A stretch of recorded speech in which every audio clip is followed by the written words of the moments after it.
warahmatullahi wabarakatuh. Kami dari kelompok 9 MPI 22C dengan saya Rahmiati dengan NIM 2230103061 dan saya Widya Novita Ningsih dengan NIM 2230103079. Selamat menyaksikan. A. Konsep perencanaan pengembangan sarana dan prasarana pendidikan. 1. Pengertian sarana dan prasarana pendidikan. Menurut Sondang, P.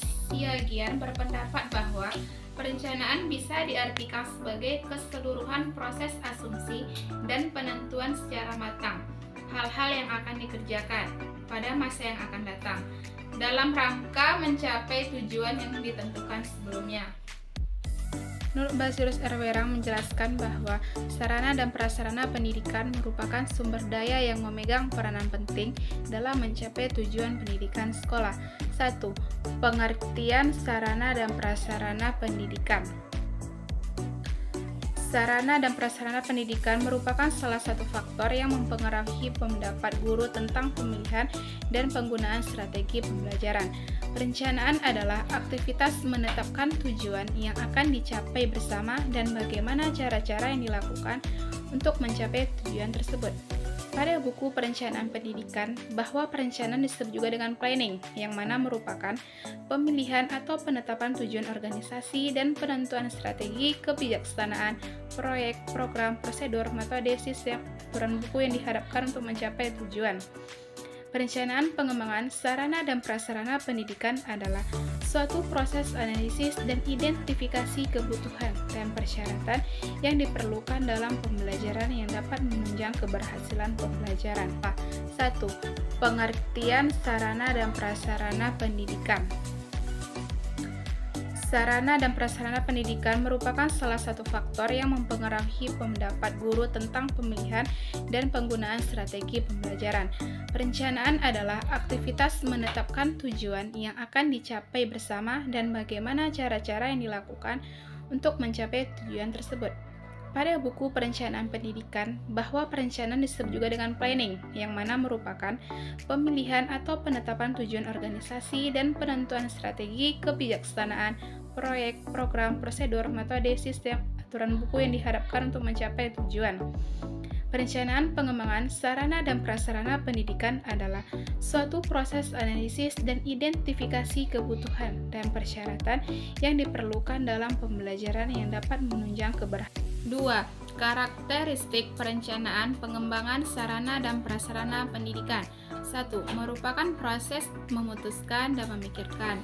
Yang kedua, objek pikir pada perencanaan perlengkapan sekolah merupakan upaya memenuhi sarana prasarana pendidikan yang dibutuhkan sekolah. Yang ketiga, tujuan perencanaan perlengkapan sekolah merupakan efektivitas dan efisiensi pada pengadaan perlengkapan sekolah. Perencanaan sarana dan prasarana pendidikan. Menurut Arim Irsyadullah Albinjaya, perencanaan dan prasarana pendidikan memiliki beberapa asas, yaitu 1. Prinsip administrasi. Prinsip administrasi merupakan perangkat dan pedoman yang harus dilaksanakan sesuai dengan peraturan yang berwenang. Berkaitan dengan pengelolaan sarana dan prasarana, asas administrasi berarti bahwa undang-undang, tata cara, peraturan, dan petunjuk teknis dari pihak yang berwenang harus selalu diperhatikan dalam pengelolaan sarana dan prasarana sekolah. 2. Prinsip efisiensi. Prinsip efisiensi menekankan bahwa bangunan organisasi harus digunakan seefektif mungkin. Menurut sumber lain, prinsip efisiensi berarti pengadaan infrastruktur sekolah harus dilakukan melalui perencanaan yang matang. Untuk dapat menawarkan infrastruktur pendidikan yang baik dengan harga yang wajar, berdasarkan prinsip pengelolaan bangunan dan infrastruktur yang efisien, semua kegiatan operasional dilakukan sesuai dengan rencana. Efisiensi berarti bahwa bangunan organisasi harus digunakan sebaik mungkin. Menurut sumber lain, prinsip efisiensi berarti bahwa pengadaan infrastruktur sekolah harus dilakukan dengan bantuan perencanaan yang matang untuk mendapatkan infrastruktur pendidikan yang baik. 3. Asas kejelasan tanggung jawab. Asas atau prinsip kejelasan tanggung jawab berarti bahwa dalam organisasi ada unit yang bertanggung jawab atas prasarana yang ada, yang dalam pengelolaannya melibatkan banyak pegawai sekolah. Setiap orang yang terlibat harus memiliki uraian, tugas, dan tanggung jawab yang jelas untuk menghindari kesalahpahaman, dan juga bertanggung jawab atas barang yang hilang ataupun rusak. Selanjutnya, prinsip standar objektif. Prinsip standar objektif berarti bahwa sarana dan prasarana digunakan untuk mencapai sasaran atau tujuan organisasi. Secara lebih spesifik, prinsip ini menjelaskan bahwa prasarana pendidikan suatu organisasi sekolah atau kelembagaan harus selalu fungsional jika hendak digunakan. Secara lebih spesifik, tujuan pengelolaan sarana dan prasarana pendidikan adalah sebagai berikut. 1. Untuk memperoleh sarana dan prasarana pendidikan dengan sistem perencanaan dan pengadaan yang terstruktur dan menyeluruh. 2. Mengupayakan penggunaan sarana dan prasarana atau perlengkapan sekolah atau madrasah secara tepat guna dan berdaya guna. 3. Memastikan kesiapan peralatan untuk mendukung kelancaran pekerjaan demi hasil yang optimal. 4. Memastikan bahwa sarana dan prasarana pelatihan selalu tersedia untuk semua staf sekolah sesuai dengan kebutuhan. 5. Manfaat pengelolaan sarana dan prasarana pendidikan, penyusunan informasi dan data untuk menentukan dan merencanakan unsur-unsur yang diperlukan. Selanjutnya, transmisi data dan informasi berupa bahan atau instruksi untuk mengadakan pembelian barang. Transmisi data dan informasi seperti materi atau instruksi pemasaran barang. Memberikan informasi untuk mengetahui kondisi barang, seperti barang lama, barang rusak, ataupun barang baru yang menjadi dasar penambahan atau pengurangan barang. 5. Persyaratan yang harus diperhatikan dalam perencanaan sarana dan prasarana pendidikan. Yang pertama, perencanaan pengadaan sarana dan prasarana pendidikan sekolah harus dianggap sebagai bagian integral dari pendidikan. Upaya untuk meningkatkan kualitas proses belajar mengajar. Yang kedua, perencanaan harus jelas. Yang ketiga, sasaran ataupun target yang ingin dicapai dan perkiraan biaya atau harga disiapkan untuk kebutuhan pembelian. Yang keempat, jenis dan bentuk tindakan atau kegiatan yang akan dilaksanakan. Misalnya, lembaga penegak hukum, guru, karyawan, dan lain-lain. B. Prosedur merancang sarana dan prasarana pendidikan.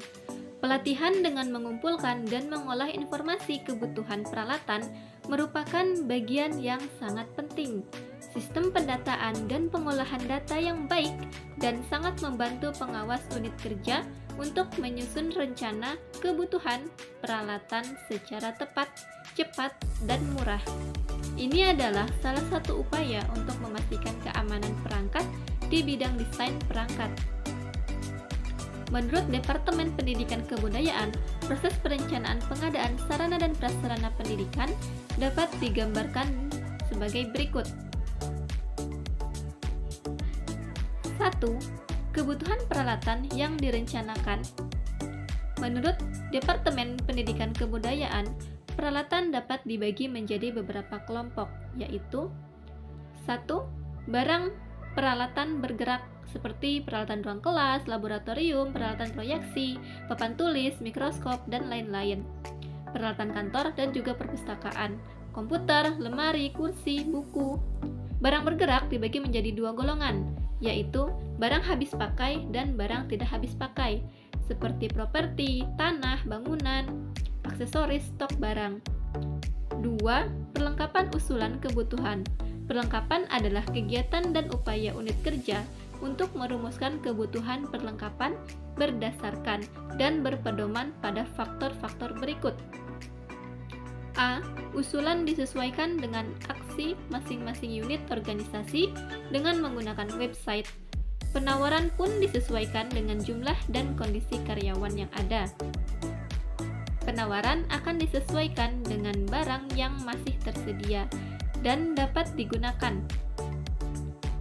Sebelum mengajukan persyaratan peralatan, tim unit kerja terlebih dahulu harus memiliki pemahaman yang akurat tentang kondisi kantor, kondisi lingkungan, peralatan yang ada, peralatan yang dibutuhkan, penggunaan dan pemeliharaan peralatan yang ada untuk mendukung fungsi inti Departemen Tugas. Sarana dan prasarana pendidikan dapat digambarkan sebagai berikut. 1. Kebutuhan peralatan yang direncanakan. Menurut Departemen Pendidikan Kebudayaan, peralatan dapat dibagi menjadi beberapa kelompok, yaitu 1. Barang peralatan bergerak seperti peralatan ruang kelas, laboratorium, peralatan proyeksi, papan tulis, mikroskop, dan lain-lain. Peralatan kantor dan juga perpustakaan, komputer, lemari, kursi, buku. Barang bergerak dibagi menjadi dua golongan, yaitu barang habis pakai dan barang tidak habis pakai, seperti properti, tanah, bangunan, aksesoris, stok barang. 2. Perlengkapan usulan kebutuhan. Perlengkapan adalah kegiatan dan upaya unit kerja untuk merumuskan kebutuhan perlengkapan berdasarkan dan berpedoman pada faktor-faktor berikut. A. Usulan disesuaikan dengan aksi masing-masing unit organisasi dengan menggunakan website. Penawaran pun disesuaikan dengan jumlah dan kondisi karyawan yang ada. Penawaran akan disesuaikan dengan barang yang masih tersedia dan dapat digunakan. Sebelum mengajukan persyaratan peralatan, tim unit kerja terlebih dahulu harus memiliki pemahaman yang akurat tentang kondisi kantor, kondisi lingkungan, peralatan yang ada, peralatan yang dibutuhkan, penggunaan dan pemeliharaan peralatan yang ada untuk mendukung fungsi inti Departemen Tugas. Selanjutnya, penyusunan rencana kebutuhan perlengkapan.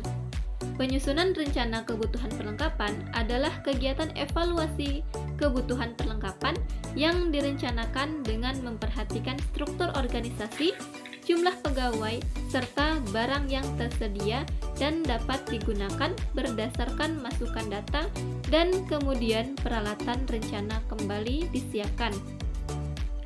Hal-hal berikut juga harus diperhatikan ketika menilai kebutuhan produk yang diusulkan. 1. Peraturan lain yang berlaku untuk jenis produk yang diusulkan. 2. Kebijakan yang ditetapkan oleh manajemen yang berwenang.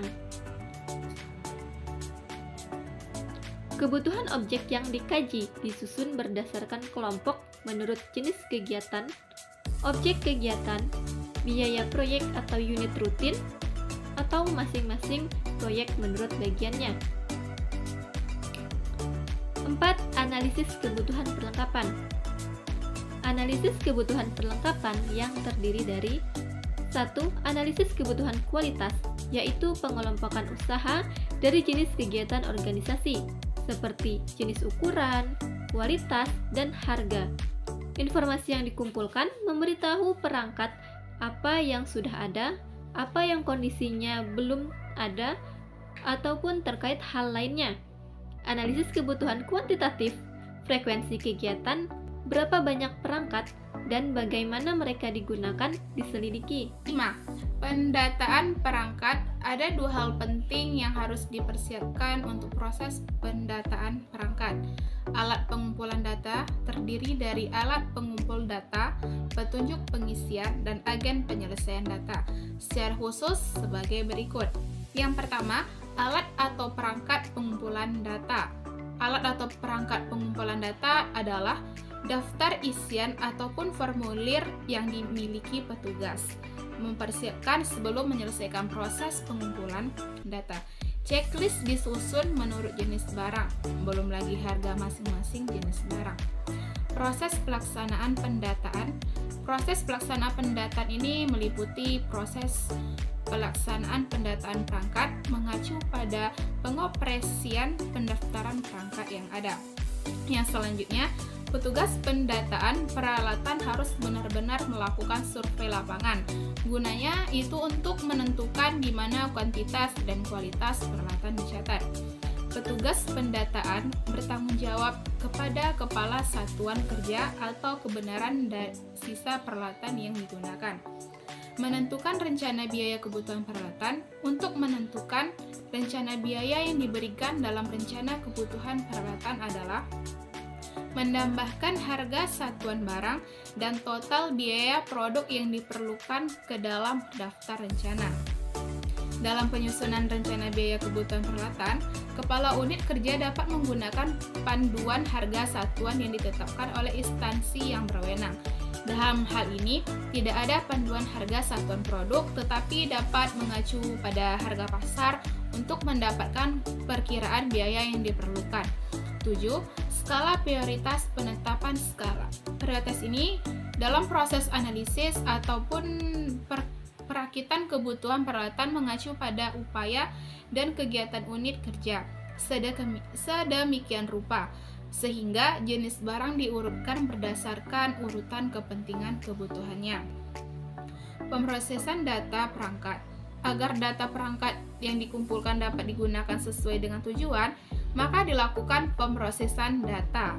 Perangkat keras atau pengolahan data meliputi klasifikasi data ialah usaha dan kegiatan pengelompokan data yang terkumpul menjadi beberapa kelompok menurut jenis objek, jenis lokasi, informasi tambahan. Yang selanjutnya yaitu adanya klasifikasi barang, yang mana merupakan pengelompokan barang, yaitu barang habis pakai, barang bergerak, barang yang tidak terpakai, dan barang pokok. Selanjutnya, klasifikasi tipe lokasi mengacu pada pengelompokan berdasarkan lokasi seperti kecamatan, kabupaten, ataupun kota madya, provinsi, dan pengumpulan data. Yang selanjutnya ialah klasifikasi informasi tambahan, yang mana ini merupakan sebagai kumpulan informasi tentang personel dan struktur organisasi, serta informasi lainnya. Yang C, langkah-langkah perencanaan pengembangan sarana dan prasarana pendidikan. Yang pertama, pertimbangkan sarannya.